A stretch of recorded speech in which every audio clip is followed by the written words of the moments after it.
Italia Nostra difende il patrimonio comune, artistico e naturale, non interessi di parte, e tanto basterebbe per evitare il ripetersi di epiteti grevi indirizzati all'associazione alla notizia dell'accoglimento totale dell'oggetto del ricorso urgente presentato al TAR del Veneto per tutelare i 79 tigli rimasti in piedi dopo l'avvio dell'abbattimento dei filari, propedeutico all'intervento di riqualificazione di via Feltre. La pronuncia della seconda sezione, che ha rinviato la discussione collegiale al prossimo 21 maggio, si fonda su valutazioni giuridiche precise. Fino ad allora sospesa l'esecutività della delibera della Giunta dei Pellegrini del 5 marzo, che ha approvato il progetto esecutivo, e la determina del 2 marzo nella parte in cui ha disposto il taglio e l'estirpazione di tutti gli alberi. Un bel schifo, e lì che subito, perché se adesso dobbiamo avere metà strada con gli alberi e metà senza, è tutto un disastro, perché qua, anche dove non ci sono là tutte le foglie là degli alberi.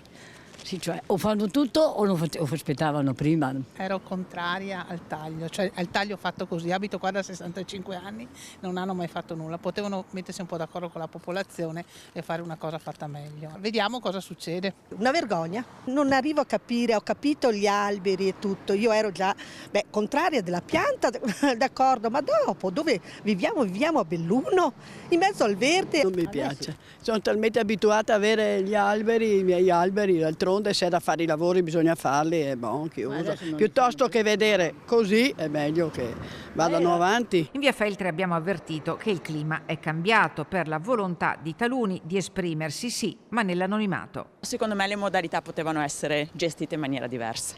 Mi mantengo sulla moderazione. Io sono a favore chiaramente del taglio degli alberi, della sistemazione della via. Penso che troveranno un accordo.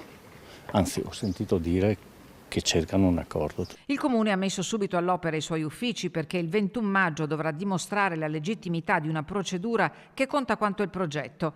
In questi giorni, dopo la nostra indagine che ha svelato i non detti su via Feltre, Palazzo Rosso ha ribaltato lessico e narrazione del progetto, da donazione chiavi in mano a intervento pubblico strategico sostenuto da privato. Le nostre critiche come gruppo consiliare non sono mai state rivolte al benefattore che ha donato questi denari alla città di Belluno, anzi lo ringraziamo, ma le nostre critiche sono proprio rivolte al modus procedendi dell'amministrazione.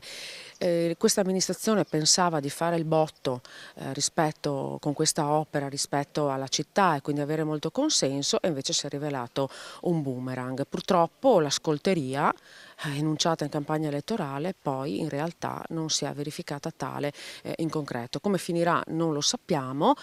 Noi speriamo che almeno i filari di alberi che sono ancora in piedi vengano preservati.